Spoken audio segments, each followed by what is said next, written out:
There's a poem by Jack Gilbert called A Brief for the Defense that to me is like an ode to life. I come back again and again to these lines. We must risk delight. We can do without pleasure, but not delight, not enjoyment. We must have the stubbornness to accept our gladness in the ruthless furnace of this world. Gilbert doesn't sanitize reality. The poem demands that we confront the brutality of life and insists we not look away. Sorrow everywhere, slaughter everywhere. If babies are not starving someplace, they are starving somewhere else. He gives vivid imagery of both beauty and atrocity, describing the suffering in Calcutta and the laughing of young lovers. He doesn't try to resolve the contradiction, he lets them coexist. And then comes the line that strikes at the heart of our modern despair. To make injustice the only measure of our attention is to praise the devil. Gilbert's poem is not naive, it's not about escape or denial. It is a radical commitment to joy despite it all. His final words reflect a kind of sacred commitment. We must admit there will be music despite everything. This poem to me strikes at the heart of what hope entails. The capacity to hold two truths at once, cruelty and kindness, endings and beginnings, terror and awe. So in this video, I want to explore what that means through fragments of history, psychology, philosophy, and politics. Notes I return to when despair creeps in. They are reminders to myself. I hope they might resonate with you too.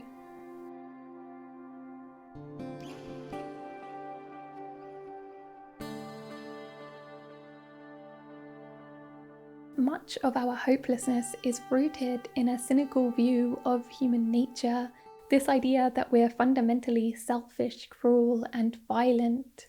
The so-called veneer theory assumes that civilization is a thin facade, easily cracked, that beneath the surface is our natural state in which we show our true colours, self-serving, violent, and competitive. But the theorists Samuel Bowles and Herbert Gintis write in A Cooperative Species, Human Reciprocity and Its Evolution that mounting evidence has challenged this view of human nature. To give just one example, highly influential thinkers like Richard Dawkins, Philip Zimbardo, and Stanley Milgram that reinforced this negative, cynical view of humanity have been debunked by historian Rutger Bregman, who, when he took a second look at the methods and data of these famous studies, found enough rampant distortions, falsifications, and alternative real-world examples to discredit them outright. What Bregman finds instead is that people are fundamentally good. No species could have survived for very long if it saw its members as atomized, self-interested, pitted against each other by their nature. Rather than a struggle for survival, it was a snuggle for survival, in which we kept each other warm. That's not to dismiss the horrors of humanity. We are capable of compassion and cruelty, brilliance and buffoonery, generosity and genocide. As neuroscientist Robert Sapolsky said, the nature of our nature is not to be particularly constrained by our nature. We are freer from genetics than any other species on Earth. Because our nature is so influenceable, different conditions evoke different versions of us.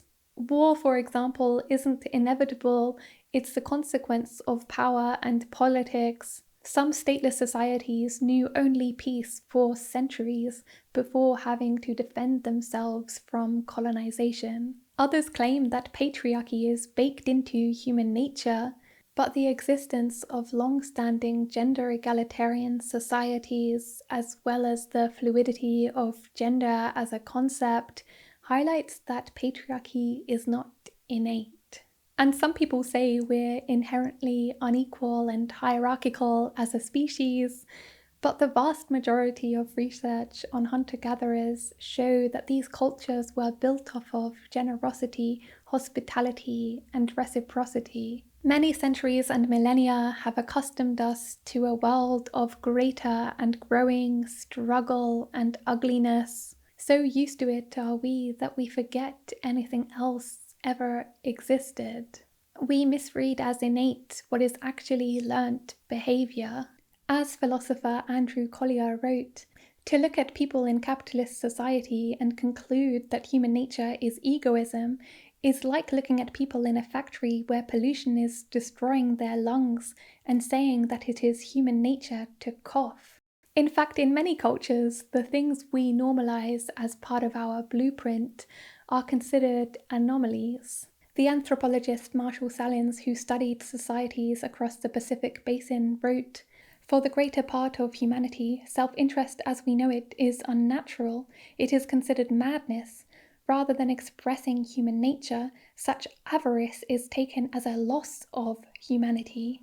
Hope is not naive. It's not denial of darkness or ignorance of history. It's the recognition of our plasticity, our capacity to change, to evolve, to build differently. To hope is to say that just because things are this way doesn't mean they must remain so.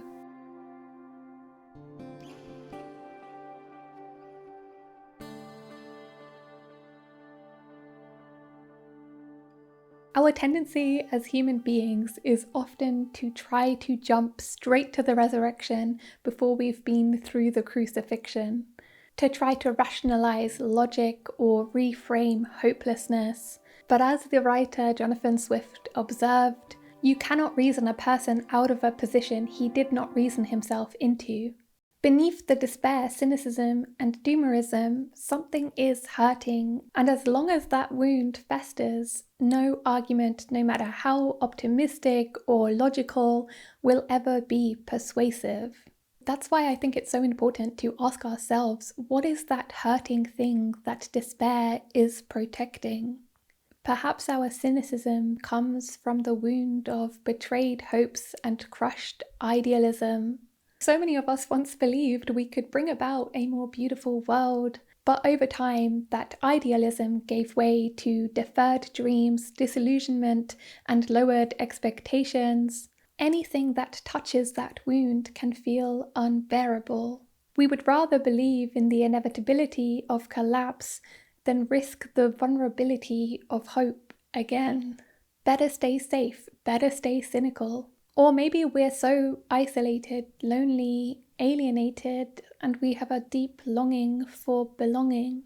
To be part of the in-group of radicals who constantly critique everything can give us a sense of kinship. We feel part of something by constantly othering others. Perhaps we have a deep need for safety, and hopelessness makes us feel in control because we have a blueprint for how the future might turn out, which, no matter how bleak, feels more manageable than the unsettling unpredictability of uncertainty. And could it be that being glued to negative world events, doom scrolling, and going through worst case scenarios keeps us in a hyper-vigilant state, always on guard, always on the defense, in a misguided attempt at safety and control in our lives? Or maybe hope evokes stress and anxiety because it demands more of us. If we're convinced destruction is inevitable, it lets us off the hook. It's more comfortable. We can continue business as usual because change is impossible.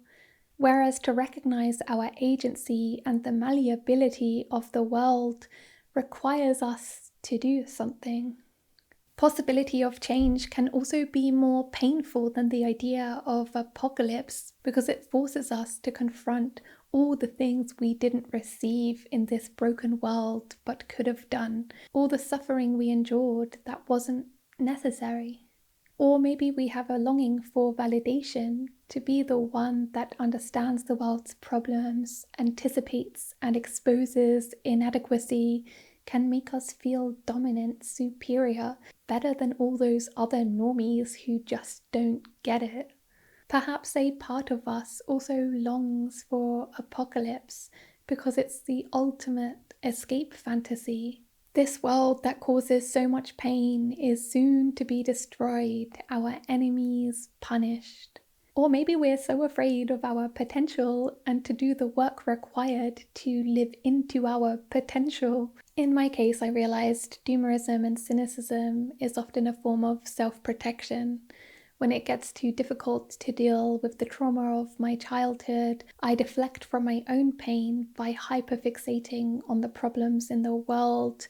Doomerism distracts me from what I'm not yet ready to face. This is by no means an exhaustive list, but the core of what I'm trying to say is that when we jump straight to hope without addressing the wound behind our need for control, validation, safety, whatever it might be, then I think our hope will just be temporary and superficial. And that's why I'm such a big advocate of looking within ourselves and with curiosity and tenderness asking, what is despair doing for me? What is this hurting thing that takes the form of cynicism, doomerism, despair? Once we identify the wounds at the root, we can lovingly, gently embrace those parts, holding them, stewarding them. I like to say, thank you for being here. I know you've been trying to protect me. I'm listening now. And when we meet them with that kind of presence, hopelessness becomes a messenger, a protector, a teacher. As the poet Rainer Maria Rilke said, "We have no reason to harbour any mistrust against our world, for it is not against us. If it has terrors, they are our terrors. If it has abysses, these abysses belong to us. If there are dangers, we must try to love them. How could we forget those ancient myths that stand at the beginning of all races, the myths about dragons that at the last moment are transformed into princesses? Perhaps all dragons in our lives are princesses who are only waiting for us to act just once with beauty and courage. Perhaps everything terrible is in its deepest being something helpless that wants help from us." Hope that endures is not found by bypassing despair, it's forged by traversing the territory of despair. In order to get to resurrection, we first need to move through the crucifixion.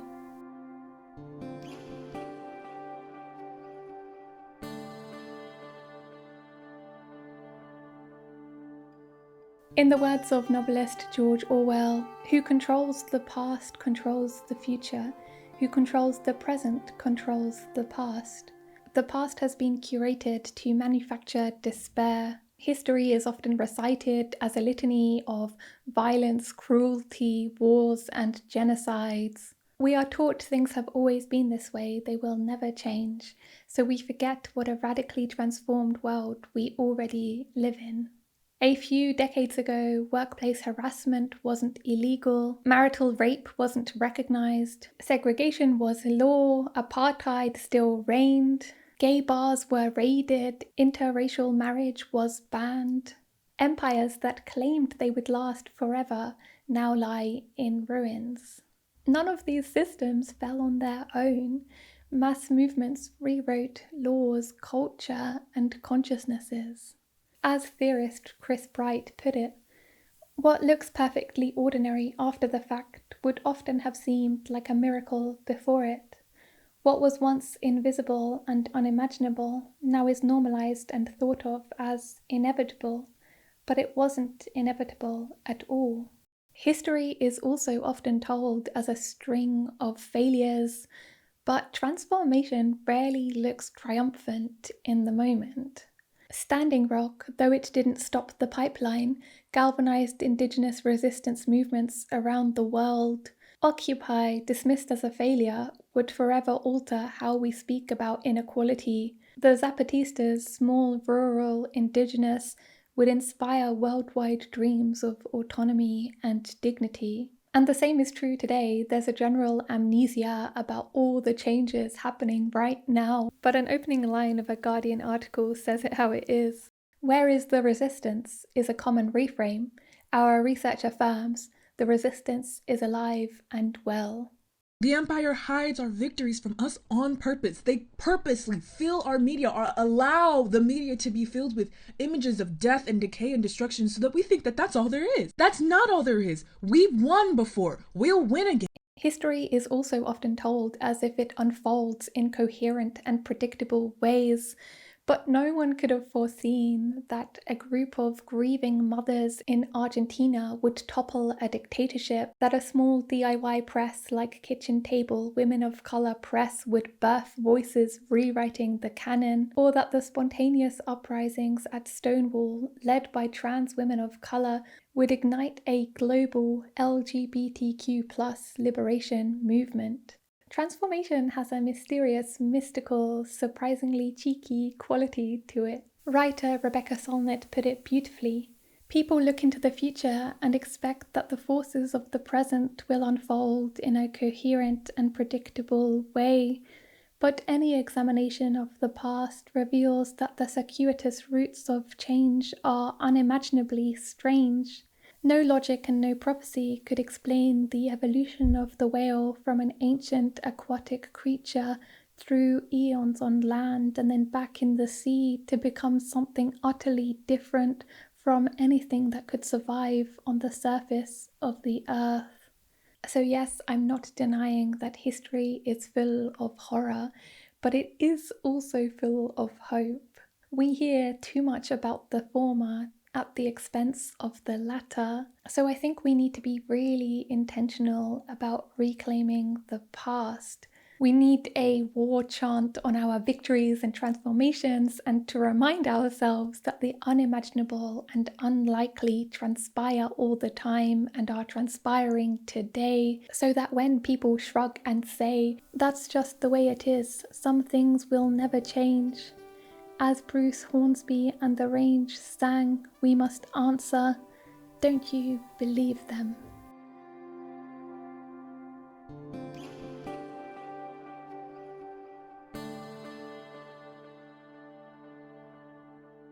You're probably familiar with the placebo effect, but fewer people are aware of its shadow twin, the nocebo effect, equally powerful and real. For example, if you believe a sugar pill will make you sick, you'll probably get sick. Applied to life more broadly, if I believe I live in a cruel world, broken beyond repair, that nothing will ever change, then I begin to live in a world that reflects that reality. But if I believe that I live in a beautiful world, that healing is possible, that I have something meaningful to contribute, then the world around me changes too. One of my favorite contemporary thinkers, Sonia Renee Taylor, talks so powerfully about how our thoughts create our reality. We create a self-fulfilling prophecy, right? So if we believe that we are unlovable, then we will continue to recreate dynamics that reinforce the idea that we are unlovable. If we believe that we are inherently unworthy, then we will continue to create dynamics and project forward dynamics that ultimately replicate back to us that we are inherently unworthy. That's the process of the internal creating the external projection. If the origin story that you are told is that you destroyed your opportunity to be in paradise because you are inherently evil, right? Which means you are inherently unworthy of paradise. Then what would you do if the premise that I started with is accurate, that we create a self-fulfilling prophecy based off of whatever we believe, then what might we do when continually presented with a loving, generous, kind, regenerative, abundant garden of a planet, when that belief activates in us? What would we do to a planet that we believed we were unworthy of? Will we create the conditions to be ejected from it? We would create the conditions to be expelled from it again and again and again. We are living in the projections of our unworthiness. If we allow ourselves to be defined by the conditions of our oppression, we can become spiritually poisoned. Our sense of agency, our imagination, our vitality becomes paralyzed. So what I'm saying is, the more Black people were told to see everything as being about white people and the man and what the man is doing to you, the more many of us begin to lose our own agency. And think about that versus a culture which I have been writing about, where my grandfather, who was a sharecropper, and definitely the white man was on his back. But what I remembered about that old Black man is we would walk through those tomato fields, those vegetables that he grew, and he would say, "See these vegetables? White men cannot make the sun shine. They cannot control." I mean, here's a Black man who never went to school, who didn't have education, but he found a sense of self that transcended the idea of him as a victim. Because he could say, yes, white men have power over my life. They may exploit and terrorize me, but at the end of the day, there is a power higher than white men that I can lend my imagination to. It's no different from Viktor Frankl in the concentration camp saying that what allows him to survive is the strength of his imagination. If you go back to Man's Search for Meaning, he talks about, he fixates on the memory of his wife and the tenderness of their interaction with one another. And so even when horrible things are happening to him, he recognizes that there is more to life than his pain and his suffering. So what I'm saying is that many of us as people of color are being taught to forget that there is more to life than our pain and our suffering, that we indeed have agency. This is why I think it's so important we do the work required to cultivate an attitude of abundance towards life, towards ourselves, towards the world, not through toxic positivity or bypassing negative emotions, but by choosing again and again to strengthen the muscle that says, I believe something else is possible. To rage against injustice but still love wildly. To hold urgency and seriousness amidst lightness and play. To see with clear eyes how extraordinarily difficult ordinary life has become, and still do what I can to live the ordinary extraordinarily. To fully internalize my cosmic insignificance in the grand scheme of things, while still believing my contributions matter. To know deep in my bones the brutality of this world, and also know that sea otters fall asleep holding hands, that bees sometimes have a little zizz in flowers when they're collecting nectar, that some animals' penises literally float off their body when they're making love. This is why I'm so drawn to the 1968 rallying cry, "Be realistic, demand the impossible," or Antonio Gramsci's wisdom, "The point of modernity is to live a life without illusions while not becoming disillusioned," or Robin Wall Kimmerer when she wrote, "Even a wounded world is feeding us, even a wounded world holds us, giving us moments of wonder and joy. I choose joy over despair." Paradoxically, it's often seemed to me that the people who had the greatest awareness of injustice, the people who effected the most change, also had the greatest capacity for joy. Che Guevara, for all his militancy, had a great sense of humor. Emma Goldman, anarchist, feminist, revolutionary, famously said, "If I can't dance, it's not my revolution." Joanna Macy, a teacher of deep ecology and grief work, always seemed to live life so fully. It's the simple act of being glad you're alive. What a magic that is. Just to stop for a minute. That in itself is a politically subversive act because we're taught so much dissatisfaction. And that results in self-deprecation, self-loathing in a way. and the loneliness, but to pause, as in every spiritual tradition.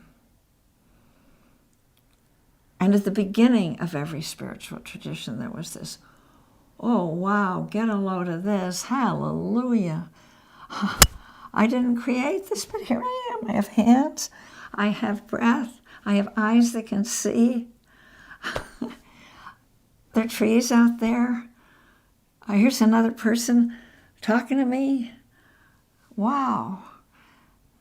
There's the sun and the moon. So simple. So that act of saying, thanks to life. Even throughout the darkest moments of human history, people still made room for beauty amidst the destruction. Auschwitz survivor Viktor Frankl describes how in the Nazi concentration camps, people were still laughing, creating art, comforting each other, giving away their last piece of bread. There's an extraordinary moment in Man's Search for Meaning where you talk about being in one of the Nazi camps and all of you going out to look at a sunset. Is that exactly? This is a paradigm of experiential values, of finding a meaning in experiencing without doing anything, but just in giving oneself to the immediate experience of something, say, beautiful going on in the world.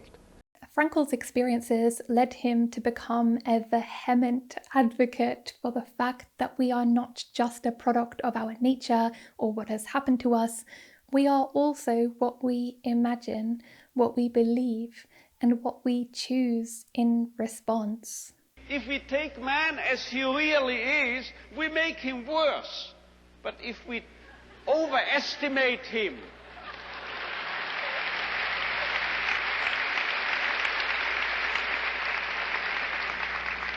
it's premature, your applause, you will soon know why.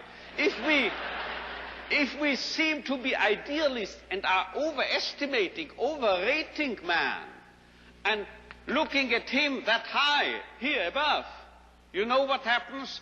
We promote him to what he really can be.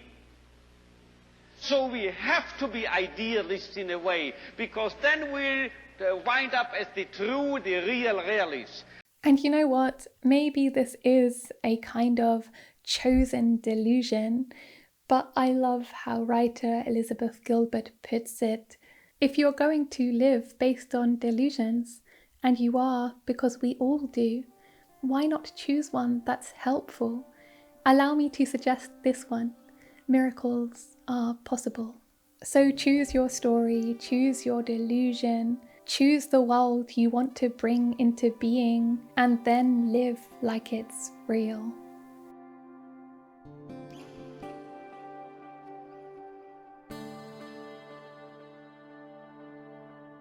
We often mistake decay for death, collapse as the end of the story, trauma and suffering as eternal victimhood. But often what looks like the rupture, the crisis, destruction, is where the transformation begins. Pat Barker shares a profound insight in her novel Regeneration. A doctor knew only too well how often the early stages of change or cure may mimic deterioration. Cut a chrysalis open and you will find a rotting caterpillar. What you will never find is that mythical creature, half caterpillar, half butterfly, a fit emblem of the human soul for those whose cast of mind leads them to seek such emblems. No, the process of transformation consists almost entirely of decay. But the butterfly is so fit an emblem of the human soul that its name in Greek is psyche, the word for soul. We have not much language to appreciate this phase of decay, this withdrawal, this era of ending that must precede beginning, nor of the violence of the metamorphosis, which is often spoken of as though it were as graceful as a flower blooming. I don't know if I've ever met anyone for whom some hardship, setback, or illness wasn't a profound catalyst for change and growth.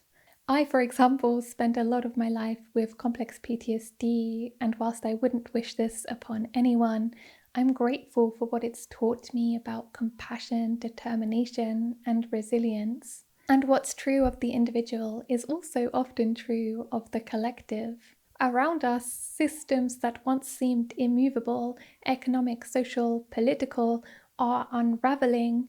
It looks like death, collapse, but what if it's the necessary compost for something better? Anthropologist Anna Tsing, in her book The Mushroom at the End of the World, offers a living metaphor for this. The Matsutake mushroom, which only grows when all control has failed. In the damaged ruins of human industry, clear-cut forests, radioactive soil, broken landscapes. As Tsing writes, we must look for what emerges in the ruins. And this isn't just theoretical. Even after the worst disasters, floods, tsunamis, war zones, Rebecca Solnit observed in Paradise Built in Hell the extraordinary communities that arise in disaster, that people possessed a strange kind of joy. Even those who had lost everything, homes, possessions, loved ones, were rediscovering community, humanity, meaning. Possibilities that didn't exist before became available. The caterpillar doesn't politely hand over the reins to the butterfly. It dissolves, it rots, and from that mess, something winged emerges. The same is true for ourselves, our societies, our systems. We may be molting mid-instar and it's gonna hurt, but this annihilation might be the invitation for a new beginning.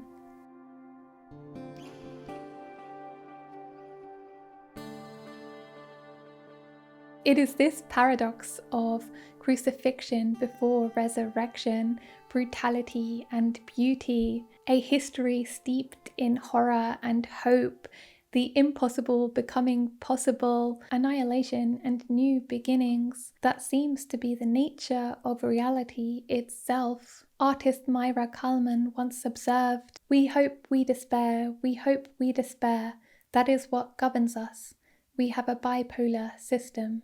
There is no light without darkness, compassion without suffering, good without bad. One cannot exist without the other. And even if it's all futile, if our species exits the stage and the curtain falls, then, like the musicians in the Titanic, let us play as the ship goes down. Let us, as poet Jack Gilbert wrote, have the stubbornness to accept our gladness in the ruthless furnace of this world. If you have your own reflections, practices, stories, memories that keep you going, I'd love for you to share them in the comments section so that this can become a growing library of hope. And if you like this video, you may like my video on the case for radical hope. If you would like to support me in continuing to make videos, I'd really appreciate if you could become a patron or leave a one-time tip via Ko-fi or PayPal, or become a member of this channel. In exchange, you get a whole backlog of Patron-only videos and bi-weekly book club and Discord community and community calls where we discuss whatever people suggest as discussion topics.